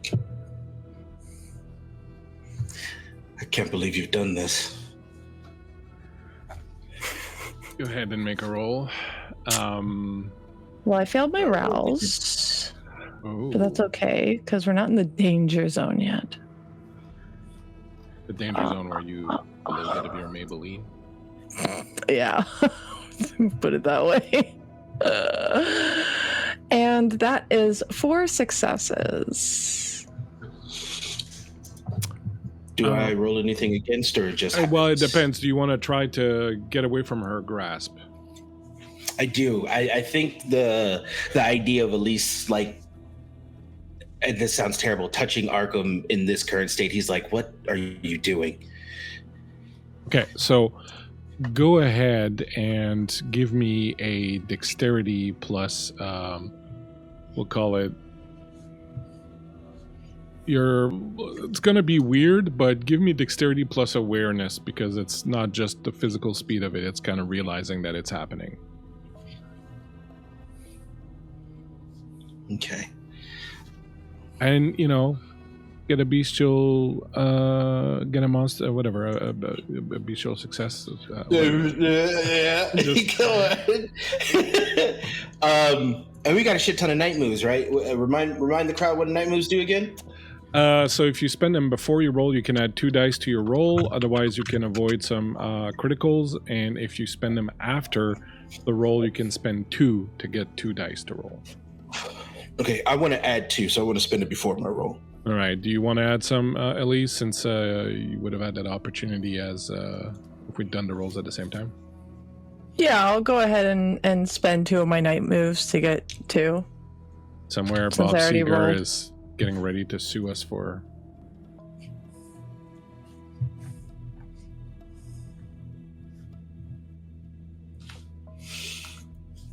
Well, I'm fucked. That's 2 successes. Yippee. Let's go. You reach out and clasp his hand, and as you open up your senses and reach out, you see that meanwhile, across the city at the Oratory, I don't like that. It's the... the Scooby-Doo fade. Yeah. It's fine. Father Euclid is taking you around, giving you quite the history lesson for a man who says it's his first time here and he's only been here a few days. He knows this place in intimate detail, and he takes you around. And I would like both Kurt and Justin to go ahead and give me a wits plus awareness roll. Wits.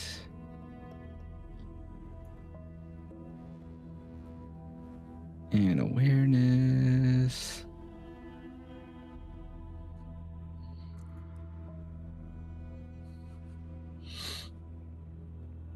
We're going for Juan.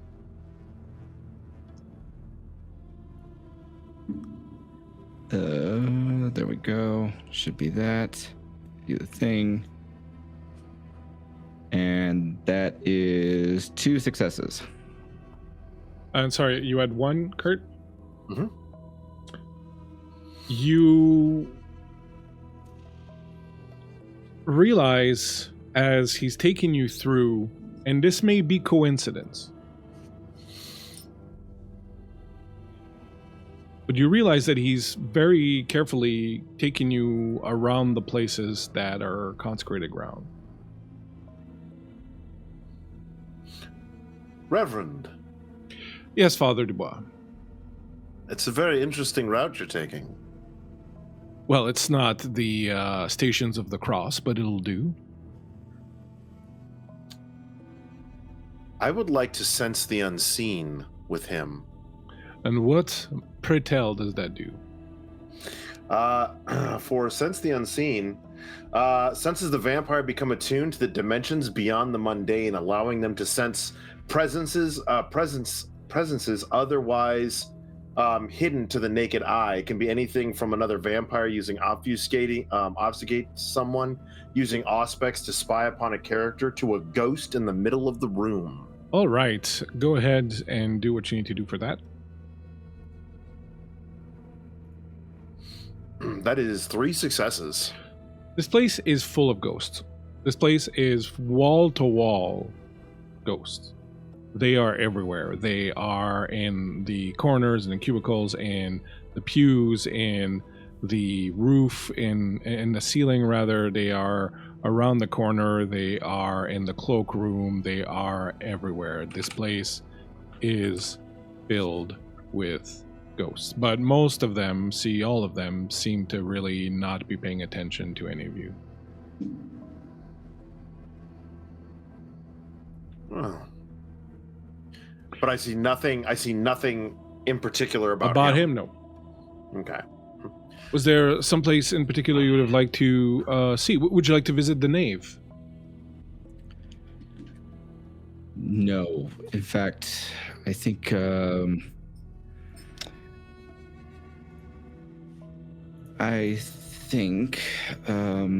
said that this place has an oratory, correct? Yes, the place itself is called the Oratory. The entirety of the building is called the Oratory. Okay. Hey, Rashida, thanks for the sub. I assure you, the nave is absolutely worth seeing. Take a look, and he goes over and he pulls open a set of double doors. And as he does, you get a glimpse inside the nave of the Oratory. And as you look at it, it is currently illuminated by these dark purple lights and reds and oranges and blues that shimmer along the ceiling and along the pews and the floor and the second and third balconies. There's just this majestic light show that is occurring right now throughout this entire place. The light spills into the corridor where you are. You can feel the consecrated ground just beyond the edge of the door.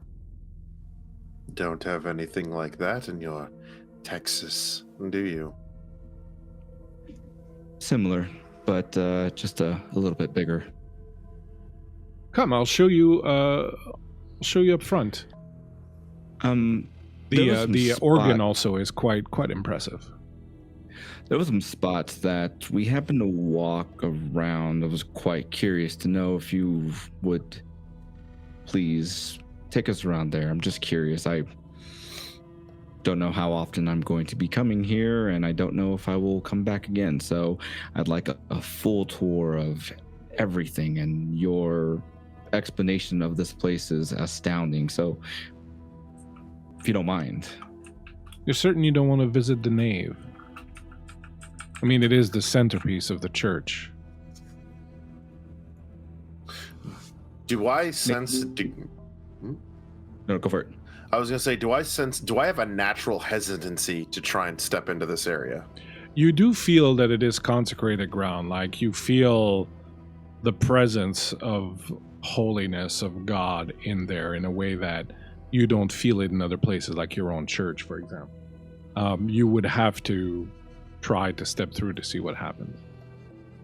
But you do feel like there's no welcome mat. I think I think Alexander would see this as a challenge, and he would extend a foot to see if he meets resistance. Give me a willpower check. Ding. What are you doing, Justin? Willpower. Am I able to am I able to tell that the Reverend is kindred or human?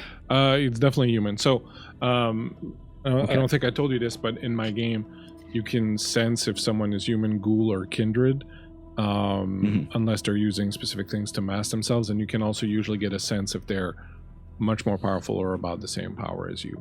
He's very much human.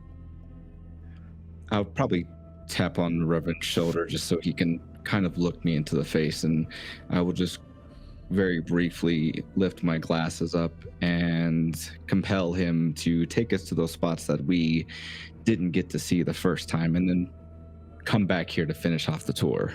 Okay, so as you're doing that, sorry, what did you roll, Kurt? 3 successes.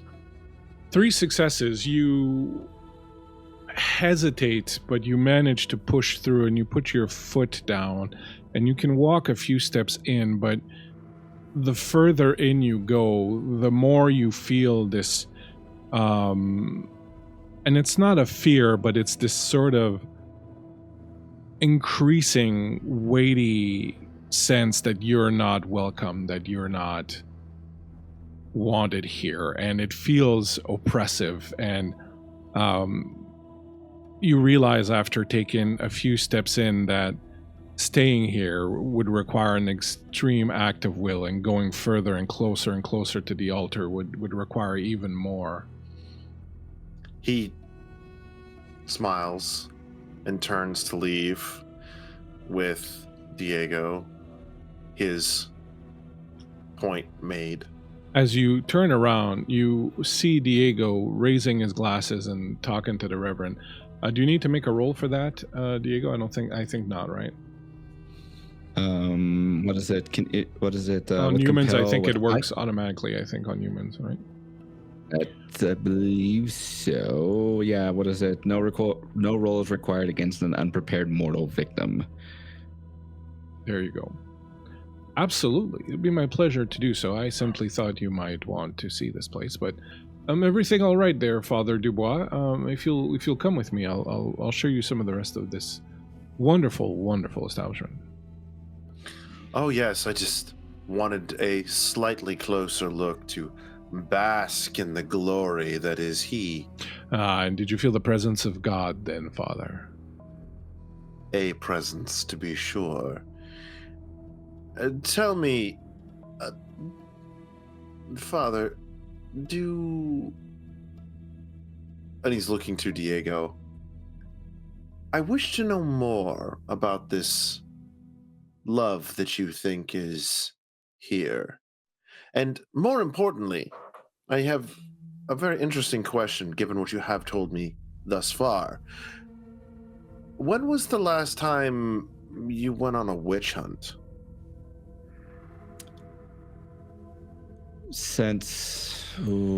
It has been quite a while. Not since my love had passed due to witches invading into our space and deciding that they were going to inflict the harm that they did. Witches, you say? Oh, did you believe them gone, Reverend?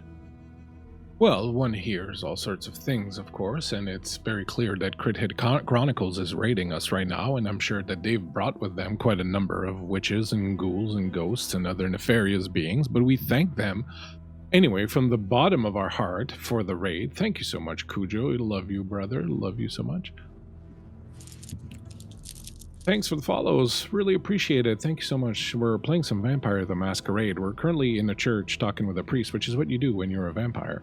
I hear things, of course. There are always all matters of rumors about what is it that they say, things that go bump in the night and such. But really, witches. You say your love was killed by witches? That's terrible. In this case, Reverend, it's more metaphorical than anything else. Ah, I see. Metaphorical it? witches. Yes. Mm. You'll see like a glance, like what is it? A subtle head turn over to Alexander before he looks back at the Reverend. Like, you just see this, like, sneer, just this.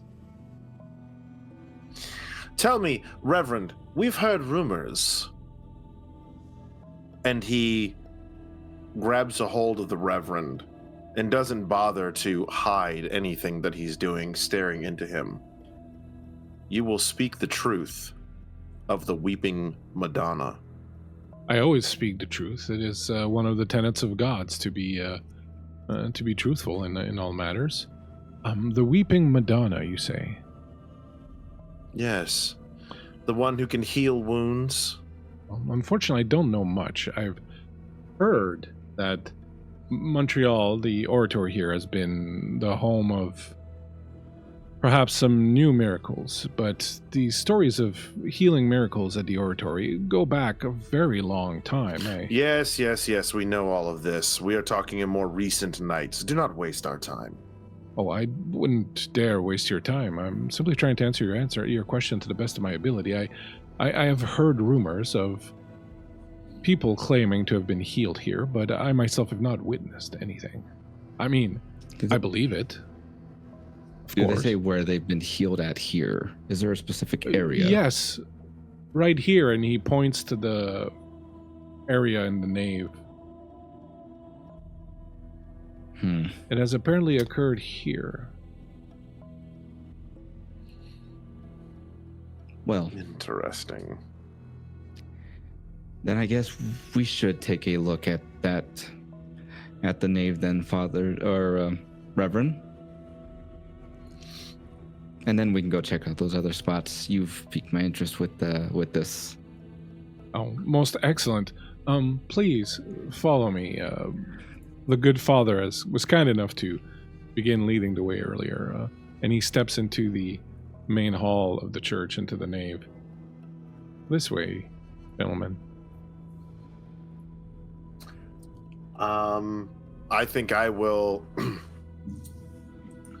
Well, given the number that I have, I will spend the necessary amount of night moves possible to be able to move about the cabin. I will say that if you spend 3 night moves, and I'll give you the entire scene. There you go. I'm done. Justin, what about you? Do you wish to spend 9 moves to get it through, or do you want to make a willpower roll first, or do you even step into the nave?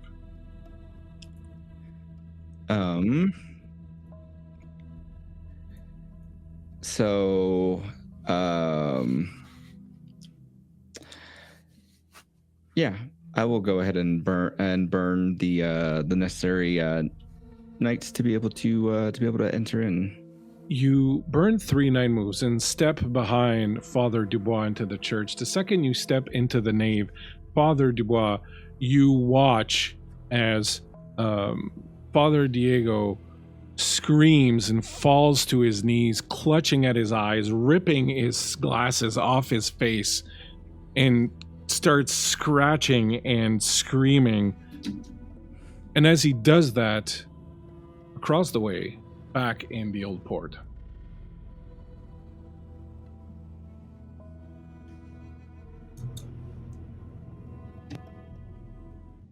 Elise, you take Arkham's hand.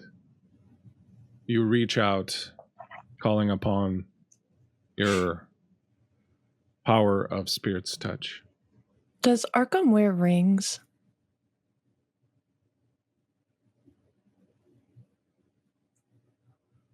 Yeah. Yeah, when she takes his hand, she very specifically rubs the ring on his finger to use her Spirit's touch. Give me, please, Elise, do a hunger roll. I already did. So yeah, no, I know. I'm asking you to do another one.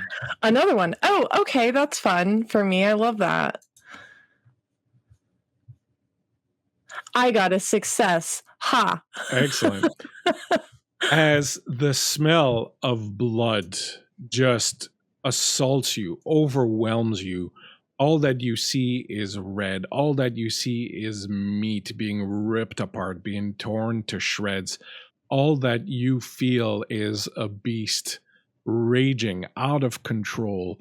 All that you feel is this uncontrollable rage and desire to feed. You are gluttonous, you are ravenous, you are nothing but hunger as you gorge on blood and on flesh, and you can't stop, and all you see is red.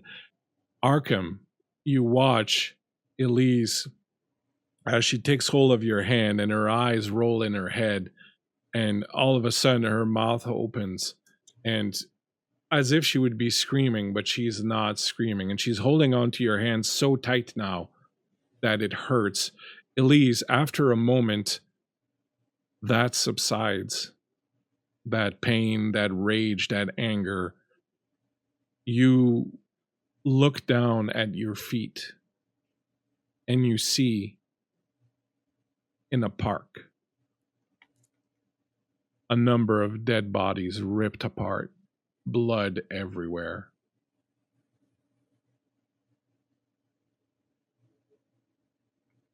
You come back to, you see her, Arkham, her knees buckle as she's about to fall.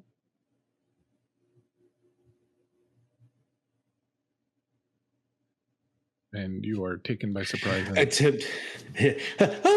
Attempt to catch her before she hits the ground. What's wrong with you? Do I recognize any of these bodies at my feet, or can I discern anything about them based on the things that they were wearing? Give me a intelligence and awareness. Okay.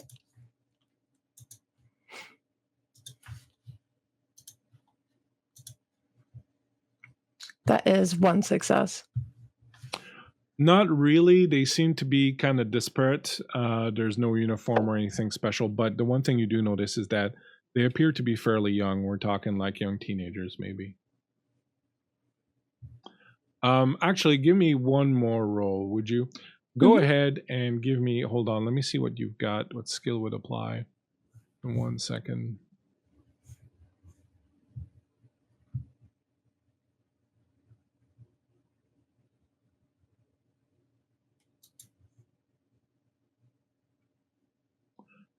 You're going to give me intelligence and give me your craft, and your specialization is going to count.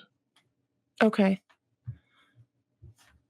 I somehow opened like 3 of Elise's character sheets. I don't know what's going on. I'm going to go ahead and use a night move before I roll. Okay. That gives me 2 successes additionally, right? Yeah. No, it gives you 2 extra dice to roll. 2 extra dice. Yeah. Okay. Sorry. My bad. Tonight. So that's 3 successes total.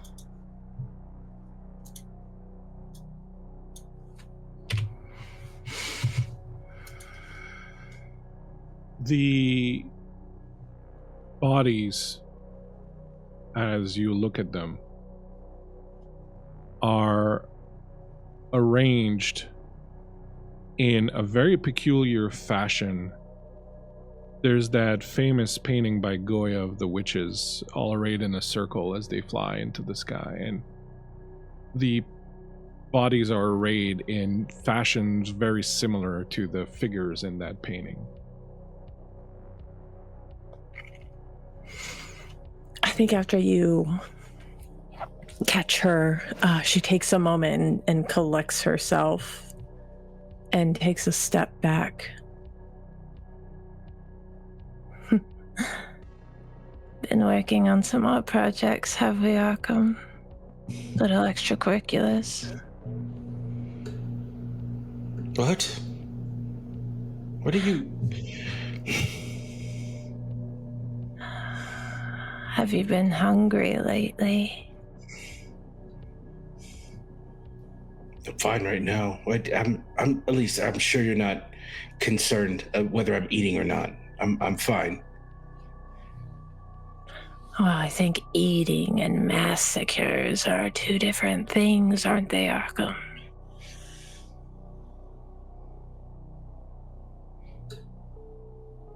What did you do? Looking into his eyes, can I tell if he even knows what I'm talking about, or if he's just playing dumb with me right now? Yeah, you can go ahead and give me an intelligence and awareness.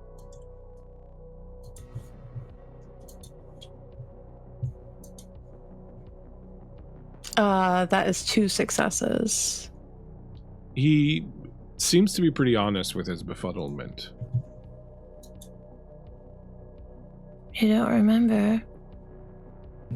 Is that why you're so disheveled today? Staying out late, are we? On little excursions?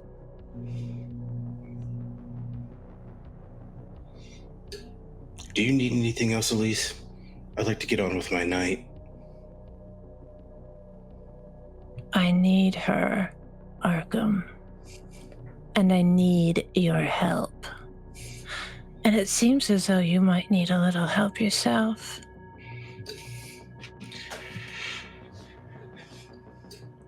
I think Maria's comfortable where she's at now. And surprisingly, so am I.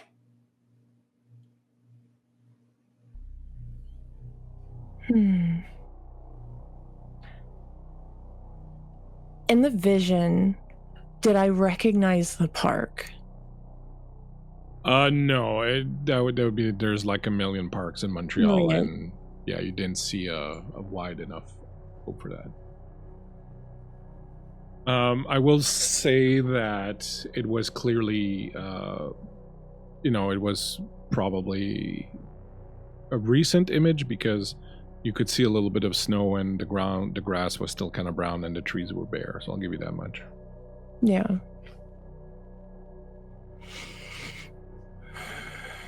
Well, very well then.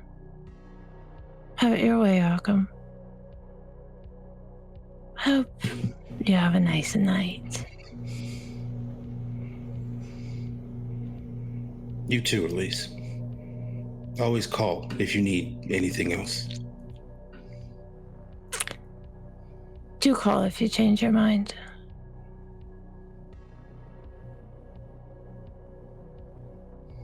And she is going to turn and walk back to the vehicle with Faraday. Faraday opens the door and goes, how'd it go? Horribly. But I have a little bit of information now. Some leverage. Is there anything I can help with? I need you to get a hold of Fletcher. Easy enough. What's Arkham doing? When he gets back into the car, he calls Constance immediately. As you go to call her, the phone rings. It's Constant. How's the meeting going? Hi. Oh, jeez. Yeah, sorry. She's fucking weird. Okay, calm down. Breathe through the nose. I don't breathe. What am I doing? It was just an expression. It just tell me what's going on. It's fine. It's fine. It's fine. Ooh, okay.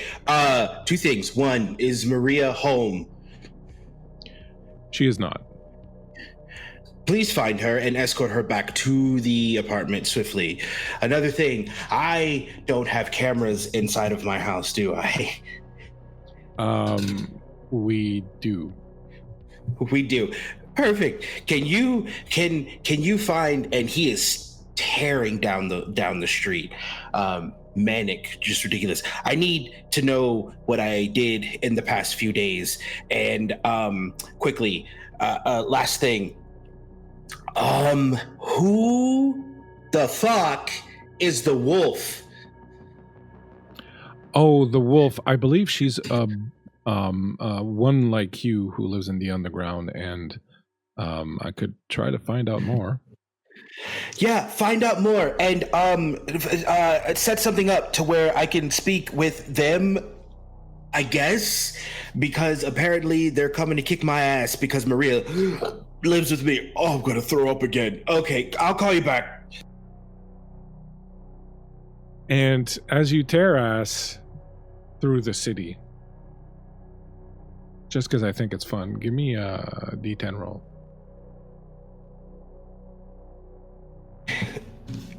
You just want the number of the successes? Just give me the number. All right. I don't have a D10 on handy, but we'll do it like this. If it means anything, you probably want to roll high. I got a 7. Okay, good. No cops see you tear-assing through the city and decide to pull you over. Blaring Bad Attitude by Honeymoon Suite. Did you just say Honeymoon Suite? Did you just invoke the holy Canadian icon that is Honeymoon Suite? Yeah, dude. I love that song. It's one of them. Yeah, I'm going to give you a night move for that. So go ahead and take a night move. God, Honeymoon Suite. Back at the church, at the Oratory, Justin, as you step into the nave, everything around you gets burning white. The light becomes incredibly intense. It hurts your eyes even through your glasses. The air around you starts to burn, starts to almost cook your flesh. It's just like being out in the sun in the desert in Mexico at high noon. There's this intense dry heat that is just scouring your skin, and when you open your eyes, you realize that you're laying on your back. You're just outside of the church in Concepcion. Outside of the church, there was this gnarled old tree that had been there for generations and generations. It didn't have a single leaf left on it. Strangely enough, there is one leaf on it. And this leaf is at the end of a branch that is projecting out of the chest of Shifa's body as she lies impaled on the tree, her third eye open. The leaf at the end of the branch is moving languorously in the early evening wind. What do you do? You would see Diego get up, but also reach for his sunglasses, and you would also notice that his eyes are pitch black. When he doesn't find them, he frantics a little bit, but then when it's like registered in his head what he sees, he just gets up and slowly walks over to where she's at and just look up, fall to his knees, and just say over and over again, "I'm sorry that I wasn't there to protect you." Over and over again.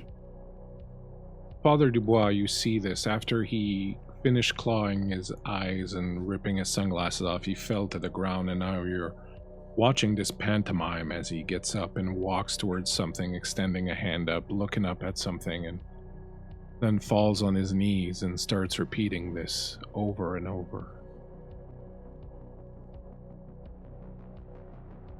Abashed the devil stood and felt how awful goodness is. Wake up! As you kneel in front of her. Her eyes open, and she looks down at you. And she says, "It's not too late, Diego. You can still help me. This damn leaf won't fall. I need you to reach up. I need you to rip it away from the branch. You can still free me. You can still save me, Diego." You'll see as he just instinctively moves his hand up, goes and reaches for it, and plucks it. As you pluck a leaf, you see the vision changing a little bit. You see Shifa, she looks different. She is dressed in this weird black wrap, including her head and her body, and she is hanging exactly the way you see her now from the rafters in a building somewhere, and all you can make out is that she has a branch like this sticking out of her chest, and wherever she is, you can see that you are high up in a skyscraper somewhere. The sides, the walls on the sides are entirely made of window, and when you look out through the window, you can see beneath you the city of Montreal, and off in the distance, glowing in this holy yellow light, this holy fire, you see the Oratory on the mountain, just the faint outline of it in the distance. And as you look up, Shifa opens her 3 eyes and looks at you and says, "Please come find me. Please. Please." And as she says this, you get this strange, warm feeling in you. Like there's this holiness to this mission, this holiness to this request from her. It fills you unlike anything you felt since the early days of your belief, when standing in a church and looking up at Christ crucified made you feel righteous, made you feel like the sacred duty that had been placed upon you as a priest was the most important thing in the world, a sense of feeling you lost when you were embraced.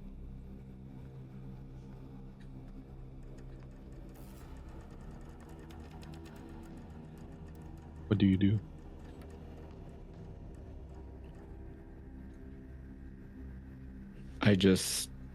You'll see as Diego look over to her and he says, "I will destroy everything and bring the void onto this world if it means saving you." Father Dubois, you hear these words coming from him as he now stands and is looking directly up at the crucified form of Christ over the altar at the other end of the nave. Reverend Roman says, "Well, that's interesting. Is he prone to such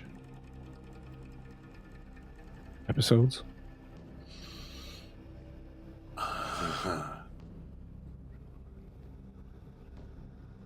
I hope so. And I think he pulls at Diego. And as you reach out and touch him, sorry, go ahead.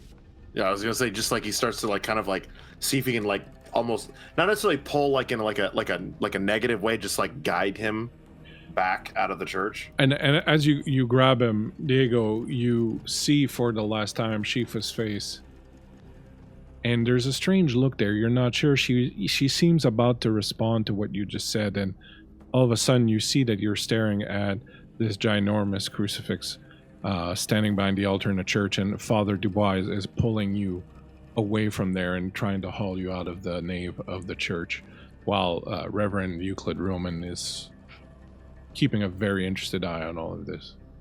Come, Padre. We obviously have work to do. Tick-tock.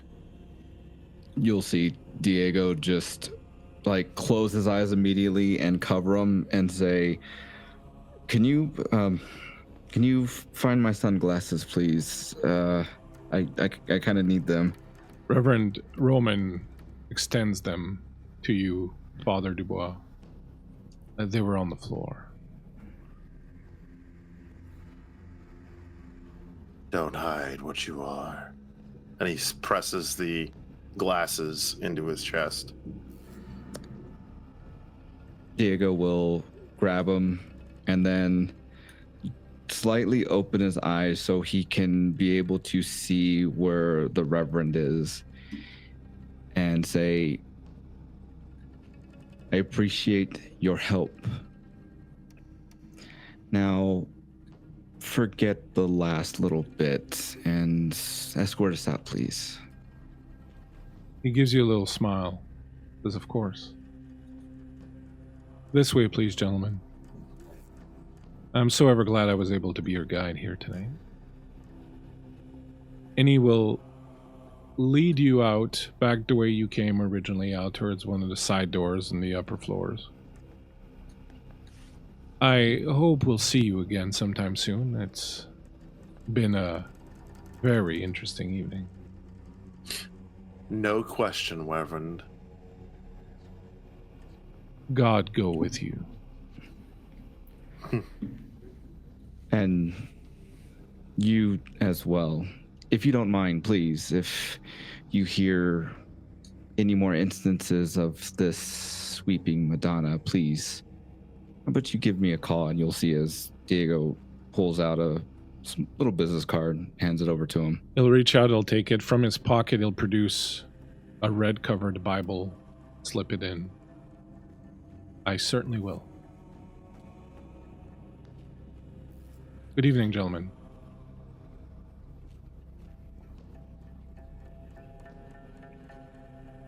Well, do you have accommodations for the morning? Or would you like to stay at St. James? It's quite comfortable. Louisa has accommodations for us, but I appreciate it. And I feel like we're going to be here a while, so... So tell me, what did you see?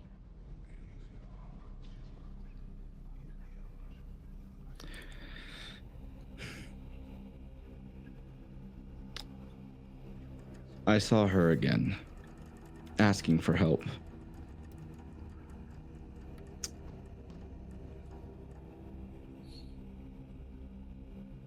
Help how?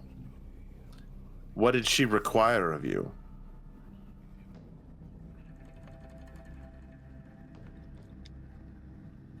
We'll find out. In the meantime, I might need your assistance. In what regard? As soon as I know, I'll let you know. And in return, if you decide you need to go on a witch hunt, you can just give me a ring. I'm more than happy to be of assistance. A bargain is struck. Done and done, before the eyes of God. And in the shadow of the oratory, the two of you shake hands on your bargain, on your pledge to one another. Meanwhile, Arkham, you arrive. Where were you heading? Were you heading home? Yeah, back home. You arrive home and rush upstairs. You get into the house and you notice that Constance is standing in the doorway to Maria's room. The door is open and she's staring inside. What is she home? Did you bring them home? No, I didn't find her. I thought I'd come and check in her room to see if there was any clue or any indication where she might have gone. Were you aware she was doing this? Constance, come here. He's standing at the edge of the hall. Come this way. She comes over, still kind of looking over at the room, but then turns over and comes back to you. Are you okay? It's just been a weird evening. But I'll be fine. How long have you been standing there? She looks at her watch. 11 minutes and 33 seconds. Okay, that's fine. Did you okay. Are you okay? What's going on? No. Talk to me. I'm not okay. I don't know what's going on, Constance, and I don't know if I'm angry or scared or should I just ignore this? But I can't tell you what I am angry about. I'm angry that everyone seems to think that I have no stake in anything or any position with anything, that I'm just some fly off the wall child. Well, we both know better than that. Do we, Constance? I do. You're just not thinking straight, Arkham. You're letting these mythical Toreador emotions run wild with you. I don't think you really know who's your friend, who's your enemy. I think you're unsure of where to go, so you lash out left, right, center, and a little bit everywhere, and all it's doing is it's just bringing the house down around you. I think you need to take a moment and refocus and recenter, and you need to pick one direction, and you need to pick one person, and you need to take care of that matter first, and then you take the next one, and then the next one, and you make them fall one after another like dominoes, and pretty soon you'll find that all your problems have been taken care of, but flailing around wildly like you're doing, it's not working. All right. One at a time. Anaika has offered to help you. I think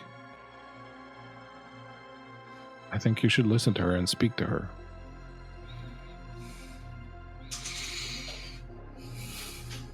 Okay. Yeah. Focus. We'll figure this out. I'll figure this out.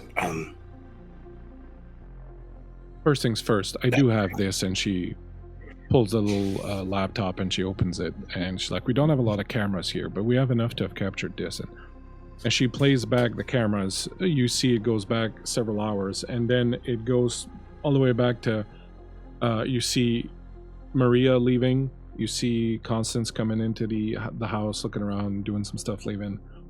Then a little later, you see yourself stumbling in to the house, dreadfully drenched, covered in gore and blood. You watch yourself stumble in, head to the bathroom.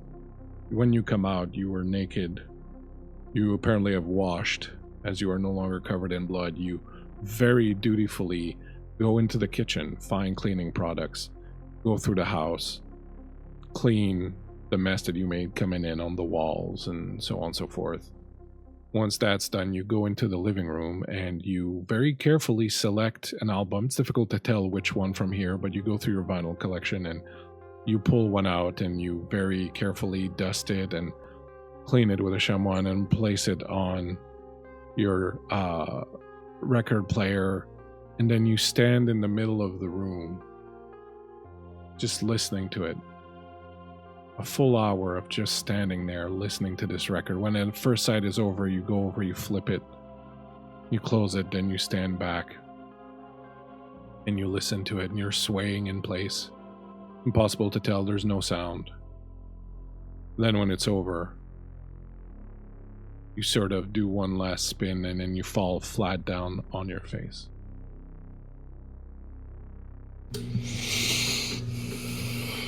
Okay, just a bender. Just a bender, right? Just,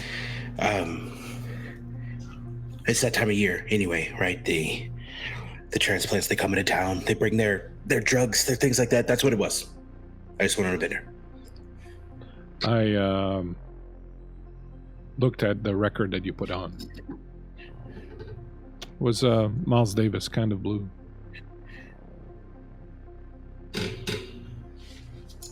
It's a good record. We're gonna need to start taking things seriously, Arkham.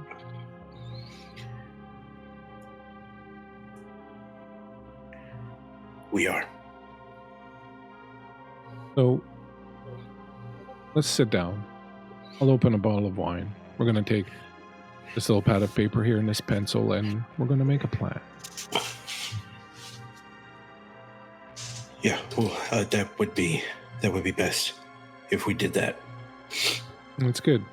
And then we can figure out who lives and who dies. Yeah. And there's like, and he's staring at the laptop still.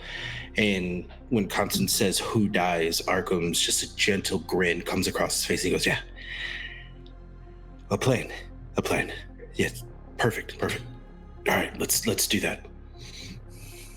And as Arkham and Constance plan, you are in the car driving back, Elise. On the phone, Fletcher's voice. How'd it go? Do we have an entente? Horribly. Oh no. Was he He's a intractable? mess. I have a question above table. Yep. At the end of Demimonde, where were our characters again? At the Oratory, you had followed Vico through the Shadow Realm and had emerged in the lower parts of the Oratory, where you had met a group of La Sombra. How late is it right now? It's probably like, I think I said that you had met together around like 10 o'clock, so it's probably like closing in on midnight. Beautiful. Have you spoke to the prince yet? I've left a message. I expect her to call me back, but with everything that's going on with Prince Max and that metro crash, I assume she's pretty busy. I was told that she was out and about trying to deal with the situation, so... Are you busy tonight?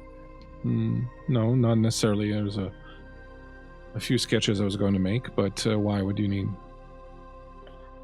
I have Faraday taking me to the Oratory now. Perhaps you can meet me there for a date. A little time away from the work. At the Oratory. Of course. It's beautiful there. It's also not very welcoming to our kind. It's okay, I have a few friends. Besides, I don't want to go inside. I just would like to sit in the garden and maybe look at it. Sounds fabulous. Wonderful. I'll put my things away and be right over. See you shortly. We can discuss things further there. Perfect. And just before he hangs up, he says, I love you.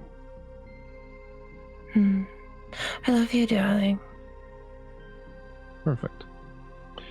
And he hangs up, and Faraday looks at you through the rearview mirror and goes, the Oratory? Yes. I'm looking for someone. I think she might be there. I have to warn her. Warn her of what? Very dangerous man. Someone in particular? Mr. Arkham, of course. The Oratory is. And as you speed through, following the speed limit, the city, heading up the mountain towards the Oratory, that's where we're going to end tonight's session of Black Pentecost. Episode 1 of Season 2, Shades of God.